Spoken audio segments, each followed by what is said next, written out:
like there was a quote on Tuesday in the morning when I woke up. It was too cold and the bed was so nice, and I've got these new sheets I got from Bed Bath and Beyond, you know, 1,000 thread silk. And I was just like, and there's a quote, you know, it's hard to get up, or what is it? There's a quote about it's hard to motivate yourself when you sleep in silk sheets. But I remember it was so cold, but there was this quote I saw online about comfort and how if you give a man all the comforts, you take his desire away, and comfort is where dreams go to die. Just on that though, because there's levels to everything, and where you are now in your game, you're at the top of the game, man. People are lining up to have photos with you, and I'm talking about The Rock. I'm talking about these guys that are just like unreal, and they're buzzing about getting a time to meet Israel Adesanya and have a photo. I mean, how does that make you feel? And how are you still so humble, man? No, I mean, it's funny you mentioned The Rock, because that was in New York at UFC 244, and my era of WWE was the Attitude Era. So I watched him, Stone Cold, John Cena, all that, the Dudley Boys, the Hardy Boys. And when he was walking out the cage after he handed a homeboy the belt, or the BMF belt, he just kind of like saw me and did a double take. And he walked up towards me, dapped me up. We talked for about a minute. And the whole time, like for me, because it's weird now being in my position as I hate this word, celebrity, or someone who's like famous or whatever. But so I compose myself and I chill. But inside, don't tell anyone. But inside, I was like, yeah. There's no one bigger than The Rock, man. Like, and he was feeling the same way about you, Izzy. He was feeling the same way about you. So I'm glad you said you feel like that on the inside. I think we even texted during COVID-19. I can't remember what it was about. It was something real brief, like a quick back and forth. And then afterwards, I was same thing. I was like, I just talked to The Rock. Like, The Rock, like, I know that the young me, like young Izzy, would be like, yeah, blown away. What the fuck? But I'm still blown away, but I just have to be composed. And in regards to being humble, like example tonight, same thing. You know, I did some humbling, and I got humbled as well. It's just the gym. It's just the people I'm around, the people I train with. You know, I mean, I do my job. I'm not one to hide how I feel, and I say how I feel. And a lot of people feel iffy about it because in our culture in New Zealand, we're not really told to speak up on how we really feel. So when I do that, I rub people off the wrong way. But for me personally, it's the gym. It's the people that I'm around. Because if you come to City Kickboxing, if you're not humble, you will get humbled over and over and over again until you have to leave. But yeah, I mean, you know this already. Yeah, I love that, because like if anyone shouldn't be humble, it should be you, but you are. But the other thing about that, you mentioned it's real, man. From day one, having to interview you in the ring, no one knows what's going to come. We have a chat before the King of the Ring or every other sort of episode, and they go, when Izzy talks, you're not too sure what's going to happen. But you know what? Everyone's ready, and everyone doesn't care because everyone knows that you're so articulate, you're so passionate about what you speak about. And give us your philosophy on being real, man. Being real. Being real is about being true to yourself, being true to who you are, not like trying to be, because I've been there. You know, like I said, the Attitude Era, I've seen that. I've tried to be like The Rock, you know, coming up. I've tried to be, you know, entertaining in what I've seen. But it wasn't until like I really, truly embraced myself that I started to shine. Because no one else can do you but you. A classic example is before the Silva fight, the Anderson Silva fight, when Robert Whittaker pulled out and I had to step up as the main event. I told them that week that I want to do an entrance, and the UFC were like, nah, you know, they said no to it. And for me, I was like, okay, well, Robert and Calvin are the headlines of the show, so I don't really have that much pull. But then when it came to UFC 243, when it was my show, it still is the biggest, you know, attendance in UFC history. And I was like, yo, this is just across the pond. It's in my neck of the woods. It's my show. I have to do this my way or no way. And for me, with that entrance, that was me staying true to myself. That was me saying a big to everyone who ever like thought me dancing was stupid or like made fun of me for dancing, you know, like I was trying to just truly and authentically express myself. And that made me free. From that moment on, I felt like, what more could you say? What could you say about me that I haven't already said about myself? So yeah, for anyone out there, just when I talk about being real, it's not being real for the likes or for the claps, because I've never, you know, I was in Rotorua dancing at City Focus looking silly because I love dancing. You know, I wasn't doing it because I wanted people to be like, oh, that's nice, don't get me wrong, but I was doing it because mana, it comes from here, bro. Yeah, and you're full of mana, brother, and that's why a lot of people are following you. If you want to give us a follow on Manaaki, please feel free to do that. You mentioned The Rock, unbelievable, but it's one thing to be greeted and say hello to them, but when you fight another hero like Anderson Silva, brother, how crazy is that, man? I think that's the next episode of I did the series during the lockdown where I was breaking down my UFC fights, and that was my way of kind of interacting with fans, and also like, and that I kind of stopped before the lockdown ended, but that's the next fight I have to break down, and I've kind of held back on breaking that down because I don't know, it's still, that fight for me it's like when Kobe played Michael. When I watched The Last Dance, the episode when it was dedicated to Kobe, watching that was what it felt like for me. Not trying to say I am him, but I'm aspiring to be great or greater than. But for me, for me, watching that fight was just, come on. She wants attention. Oh, he wants attention. Gorgeous. Nah, but he for me, Anderson Silva was the guy who put me on the game. He's the one that made me look at fighting realistically from a different point of view. And I was like, man, you don't have to be looking like Arnold Schwarzenegger to be a fighter, or look like, you know, all these guys from wrestling. Because I was younger and I was fooled as well by Hollywood and by TV until I saw Anderson Silva kick ass as a skinny dude. And I'm like, man, I'm skinny too. And I can whoop ass. So yeah, he was my, like, Michael Jordan. So for me, seeing him do what he did throughout the years and the way he did it, for me to have to fight him was an honor. It was beautiful, and I'm glad it ended the way it was. And people keep saying, "Oh, you took it easy on him," but trust me, when I rocked him, I was trying to finish him. But the thing is, I know his tricks. I know I know his craftiness. Kind of like you're very crafty when we sparred. I'm like, my man Monty knows how to fucking, you know, he knows the moves. But yeah, I just have to be careful. But I'm doing my best, bro. Very cautious when you're fighting the goat like that, because you're on the way to being your goat yourself. When we speak about that, being the champ, right now, you had a bit of time through lockdown. What sort of champ would you say you are right now, man? Me, I got the ragdoll on my arm right now, so I'm the Ragdoll Champ. Now, but let me see, a champ. What kind of champ will I be? Funny enough, I was just talking to Shane about this tonight. Shane Young, after training, we were talking about. Great young man. I told him, great young man, another fellow UFC fighter, new father. Congrats, Shane Young and Bailey as well. But we're talking. I'm back. My bad. All good. Let me see. I was talking to him about it. Like, there was a quote on Tuesday in the morning when I woke up. It was too cold and the bed was so nice, and I've got these new sheets I got from Bed Bath and Beyond, you know, 1,000 thread silk. And I was just like, and there's a quote, you know, it's hard to get up, or what is it? There's a quote about it's hard to motivate yourself when you sleep in silk sheets.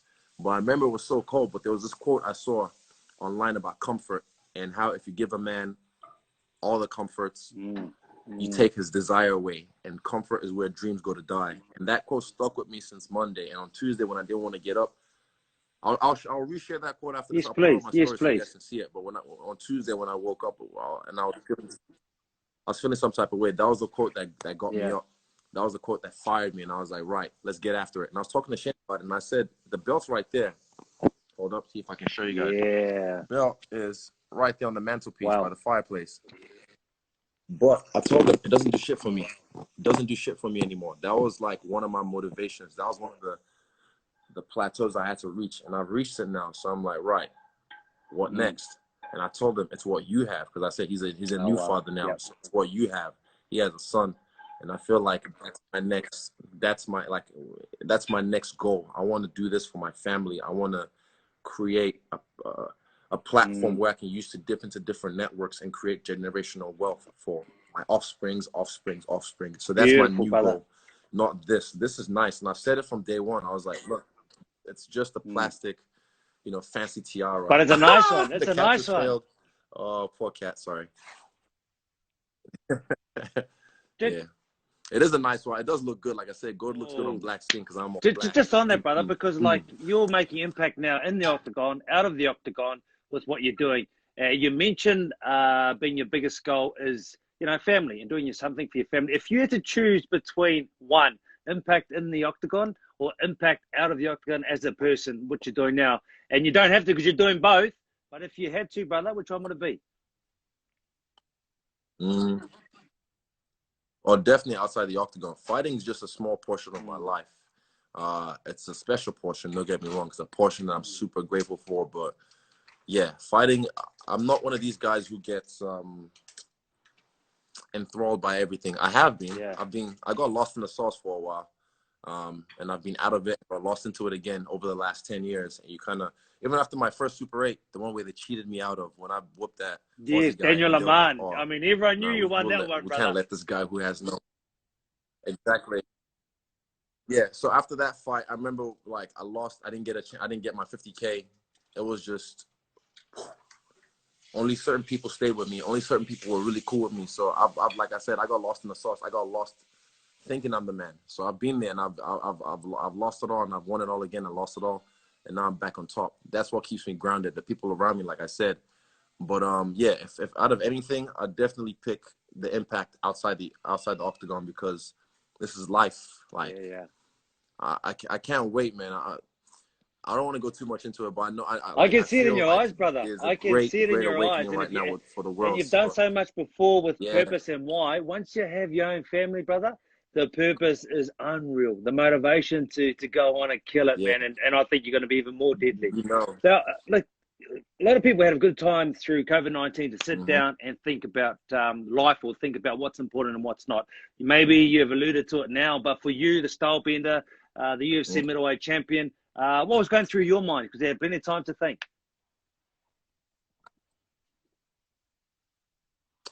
For me, just thinking a lot. I stay up past my. You're a big thinker? Because I'm just, I don't know. Yeah, definitely. Like during lockdown, I'd wake up around midday or 1 a.m. You know why? Because, yeah, you get more nighttime than daytime. And I go to bed maybe around 5 a.m. because I like the dark. I like nighttime. I like when everyone's asleep. And I just feel like I'm alone in the world. And I get to just like observe and feel myself and really just go deep into my own head.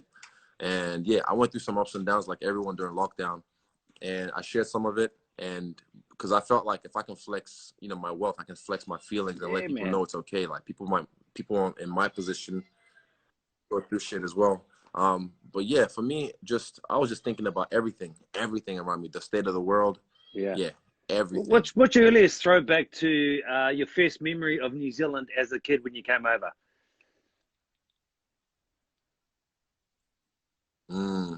I remember Rotorua, the smell of Rotas.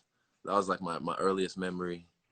Yeah, the smell. I still miss it. I never liked it. It took me about 4 months to get used to it, but yeah. What type of a kid were you, bro? Me? What type of a kid was I? I was as a kid that just moved to Rotas, I was just a people pleaser, to be honest, to be quite frank with you. I was just real cheeky, a real try hard in a way where I just wanted people to like me because, you know, I mean, who doesn't want to be liked by people? But then, yeah, I had to learn that not everyone's gonna like you. So I'm okay with that now. It's been a long time, but I'm okay with that now. All right, now I've heard that through school you got bullied, which is the hardest thing to believe. And also you weren't good at sport, man. I can't believe that you were one bullied and two, you can't play sport, brother. Like you're the most gifted athlete I know. Nah, I was never good. I was never gifted. Like I said, I feel for me, I had to earn everything I have. But dancing, you couldn't fuck with me on the dance floor. That was my thing. But as an athlete, They called me Butterfingers in high school for a reason. Yeah, I was horrible. I only just learned about 2 years ago what a hospital pass was, and I caught a lot of those. What position Okay? you play? What position you play? No, this is lunchtime. This is lunchtime, and it's just, yeah, Izzy, grab the ball. Yeah. Oh man, bro. Yeah. I was a crash test. Don't be put it that way. We saw some of your dance moves with Lance Avali and Jordan and Kai Kara France on Mosaic. And if you haven't seen it, episode 9, it's epic, man. And the energy you brought was amazing. That love for dance, has that crossed over into your art form of your fights? Because obviously with the boxing, with the kickboxing, and also that you got robbed in the glory too, my man. Yeah, definitely. I mean, it's footwork, rhythm, timing, on beat, off beat.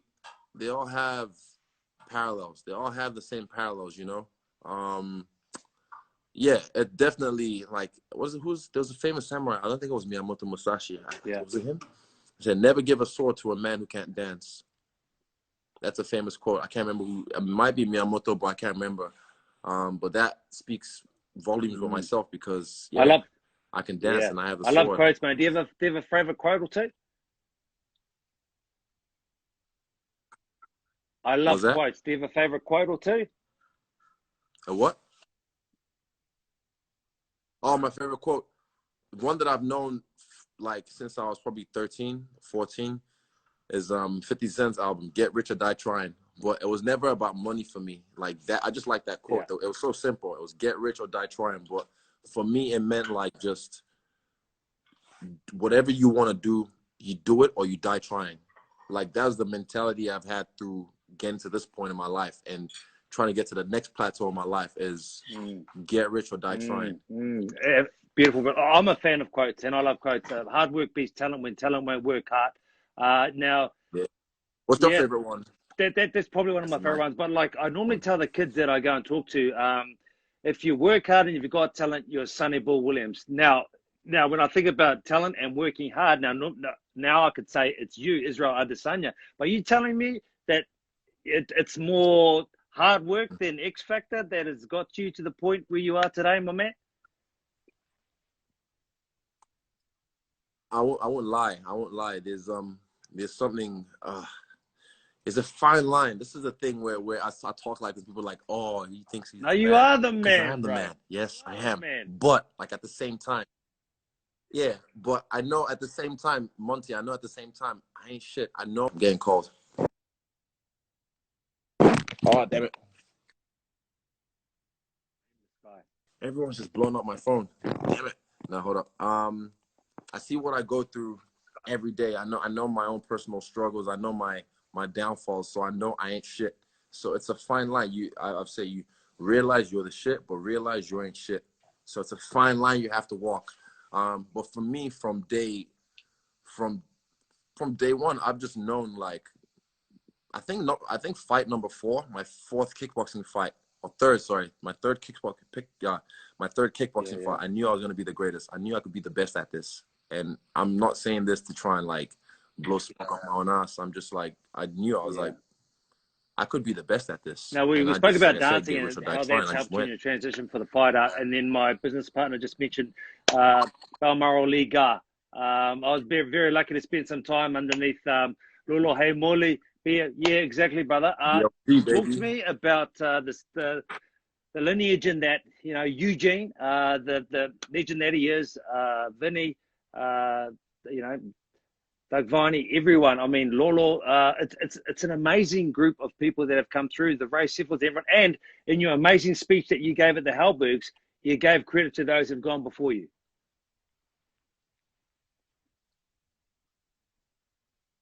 Yeah, I was about to say that, like the speech I gave at the Halbergs.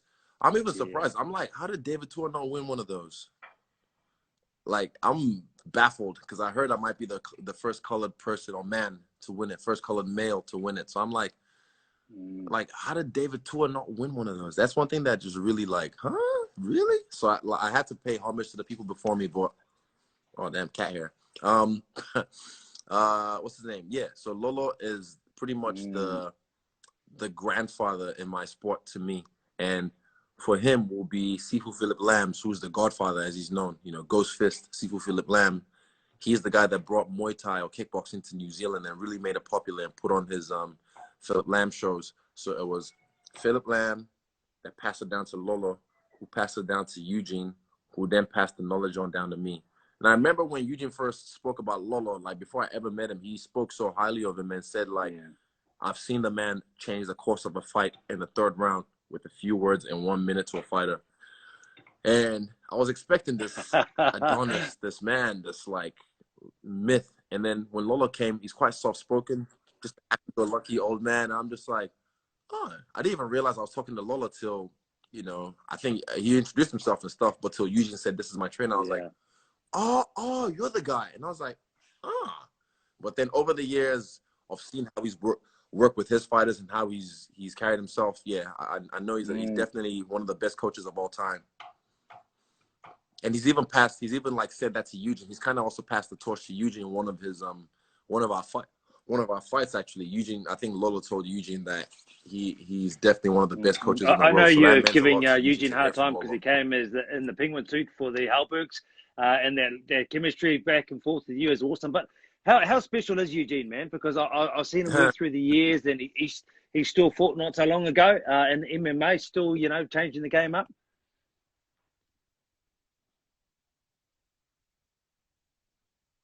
Yeah, oh, definitely. I mean, he's a real one. You know, he's also got a newborn as well, but he went over to help Dan with his last fight, and now he can't. If he came back to the country, he'd be in quarantine for 2 weeks. But instead of that, he has to go to Abu Dhabi. So he stayed in the States, and then he's gonna fly to Abu Dhabi to go defend, you know, our featherweight champion, to help our featherweight champion Alex Volkanovski defend his belt, and then he's gonna come back, and then that's another 2 weeks of quarantine. So he's sacrificing his precious time with his family, you know, for us. And yeah, for me, I feel like we have to make Brother, it you worth mentioned it. silk sheets that you got out of bed from today, and you deserved all the treats you're getting now. But I know there were some hard times, bro. I know there's some hard times. I remember talking to Mike Angove about this special kid who was sleeping on his couch. Talk to me about some of the hard times, because everyone just sees the glitz and the glam. They don't know how hard it was, bro. Yeah, I wasn't. Yeah, of course. I mean, like, it's people have short memories. You know, if you probably like twice a year, I scroll all the way down to the bottom of my Instagram. I scroll all the way down just to see, just to remind myself, like, you know, where I come from. And if you do the same thing, you'll see even like my first room in Auckland, which was in Kelston, Kelly Block, which was in Kelston, and it was just on a mattress, a single mattress with a bunch of shoes and clothes on the floor. And yeah, Mike, I never slept on Mike's couch. I was his tenant, okay?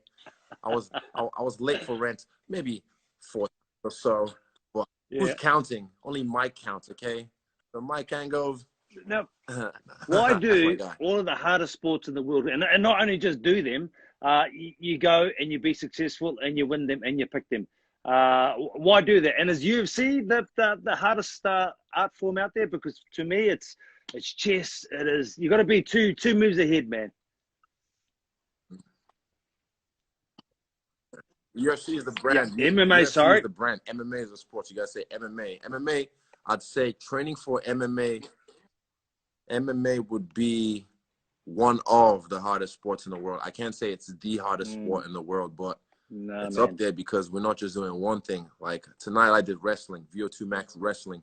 You know, this morning I was doing Muay Thai with my boy Mark Timms. You know, and I did MMA as well at 10 a.m. Just technique. You know, so it's a lot you have to take in. And yeah, I specialize in certain things, but people, like I said, I'm still a student of the game. I'm constantly learning. So yeah, it's one of the hardest. Like I could have just, you know, honestly taken the easy road, done boxing or kickboxing and be a great striker, made mad money, have an undefeated record, and that's it. But now I felt like I wanted to challenge myself. I felt like I never wanted to be a guy that just coasted, a guy like anyone could just whoop his ass, like a jiu-jitsu guy could just take me to the ground as a striker. So I wanted to be a well-rounded fighter. And that's why I chose the harder route. You mentioned that part of having a platform like this is so you can do some stuff outside the ring as well. Black Lives Matter. You had an amazing speech at the Halbergs. You've had a number of amazing speeches. And then down at Aotea Square, once again, you're up there using your voice, your platform. Can you talk a little bit about that, man? Because, you know, to me, it's like the great champions and what they do with their voice.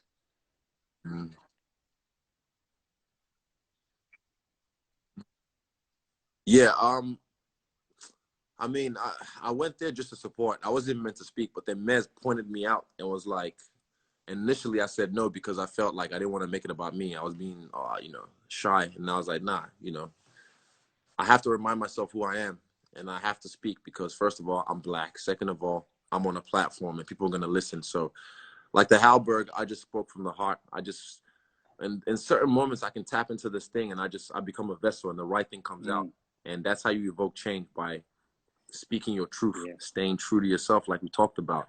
And I was just speaking my truth. One of those truths is that's that why you're in a new location now, up in the penthouse floor, and you're in the elevator, and sometimes you struggle, and you've got to smile, and you've got to put on a face that is a bit more welcoming because of your color of your skin. Now, I'm sure that some of the people in your block have probably seen that.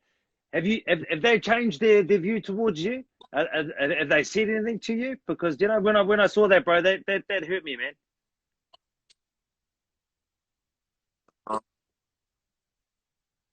Yeah, well, I mean, I wouldn't say, I don't know, I wouldn't say so, but on my floor, on the top floor, all my neighbors were nice to me. Like, and this was after the speech, I met them. But I don't know if they've seen the speech or not, because they're quite, a lot of people here, I think probably 90%, me and Chance might be the only young people in this building. Everyone else is like old and retired. But yeah, my neighbors on my floor, they're all nice to me. They're all very welcoming. But yeah, I mean, in the area, you still get because I've worn the same, if you notice, I've worn the same jacket for how long now? This is my favorite jacket. It's like got just rust on it, and it's just so cozy and comfy, but I just look like a bum sometimes. But yeah, and then they just say, why is he in this cafe looking a little straggly? But it's not about how you look, it's about who you are and the contents of your heart, I guess. So try to smile at people, because I feel like even if it's not a Remy, even if I'm going to South Auckland tomorrow to go dance with Ken, when I'm out there, I smile at people because I feel like it'll come back to you. And I just feel like it's something you should put out in the world. And it'll always come back to you. It always does. Someone else will smile back at you. But yeah, people just walk around real. These days, not hard to smile, man. But that's the thing. Weird. I think your first impressions that Israel Adesanya has with everyone is always an amazing experience, because, like you said, it's either the vibe that you get and the smile, or it's holy shit, this guy is a freak. Not always. And you know, and if you're not in front of you getting on the receiving end of that hiding, you just admire the first impression with you.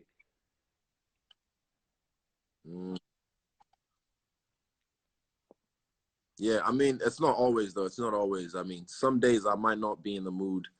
Like, I think I had an epiphany on fight week before the Whitaker fight, and that was like, I don't have to match everyone's energy, because sometimes I might just be chilling and I'm just happy with my energy at number 3, and a fan will run up to me and like, holy shit, and I'd have to like elevate myself to match their energy. And I realized the epiphany I had that fight, because I don't have to match everyone's energy. It's exhausting, because it's not that. And then when you don't match the energy, some people kind of understand, but some people just kind of like, oh, is he not excited to meet me? Not really, no. I'm just chilling. I'm enjoying my ice cream, and you can't start my face. So it's like, and some people are really polite. Even after the fight, I remember on my way to the airport, I was fully over it. I put up a story just saying, like, look, if you see me at the airport, if you see me anywhere, and you come running, yelling at me, I'm going to walk away, because I just don't have the capacity right now to deal with crazy amounts. And people have to understand, like, I'm and they always say, just one on top of the million you've already had, man. Bro, that's how many just one photos? That's about,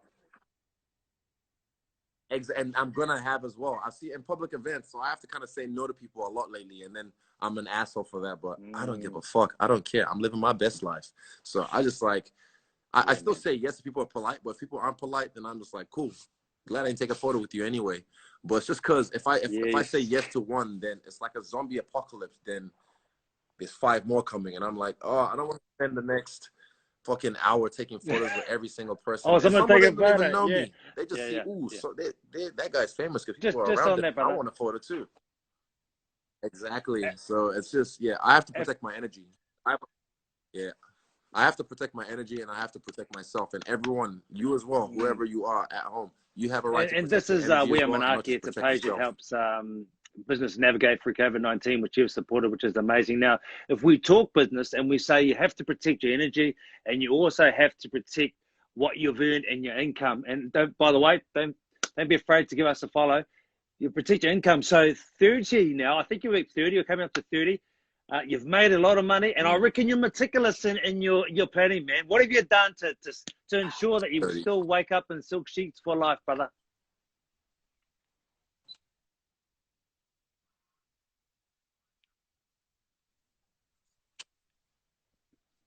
For me, it's my accountant, and that's my father. He's the guy that I'm so blessed to have him in my corner, because he's the ghost in the background that's always watching, and he makes sure, I dot my I's and cross my T's. He makes sure he reads every single contract, because I'm not equipped with the knowledge to be able to do that kind of stuff, because I'm so busy with my life already, and I don't want to end called. Yeah.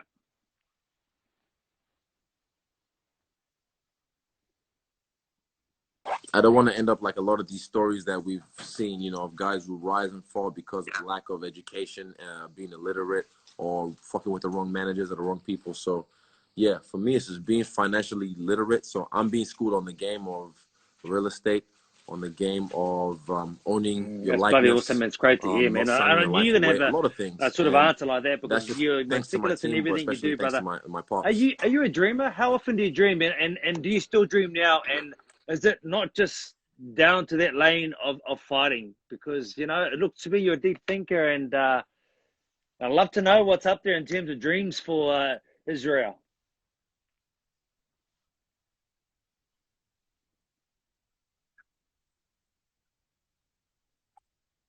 Like dreaming. Like dreaming. Yeah. To be honest, the dreams for me lately, not as much. Depends. I have seasons. I have Okay, brother. Won't seasons. be I have long now, bro. seasons. But at the Awesome, man. moment, Thank not you as very much much. for your time. Yeah. Uh, I can hear the cat your meow. I think favorite I have to art, go your feed the cat favorite a little art soon. form of fighting. We'll be quick. And We'll also got wrap to these take a ones shot up. of that smell. Smell of greatness. Jokes. All good, brother.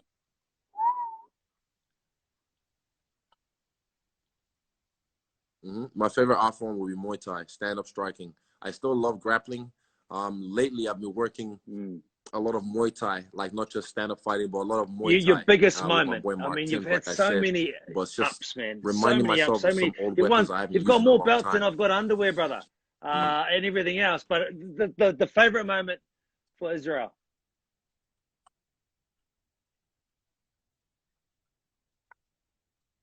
Yeah,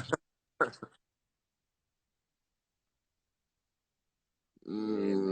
Mm, to be honest, it was UFC 243, Beautiful. the Your Melbourne biggest fight, failure because that that was that just the that you perfect think have helped you, culmination you to learn this from, climax till we get to the next one.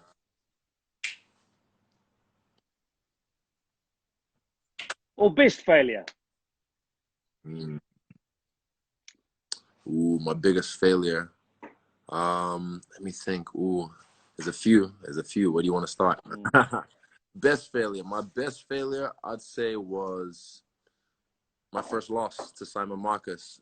Shout out to him. I'm sure he's still kickboxing, but that was when I Yeah, became not undefeated in beautiful. kickboxing anymore. And I was like, huh, And last question, brother. The okay, last little bit of next advice fight. Like it or just kind of or let me know, or like, oh tools yeah, for cool, people out there next. that want to get ahead and everything, because your high performance, hmm your work ethic, yeah, just whether they're starting out or whether they've been doing something for a very long time and they still haven't quite achieved.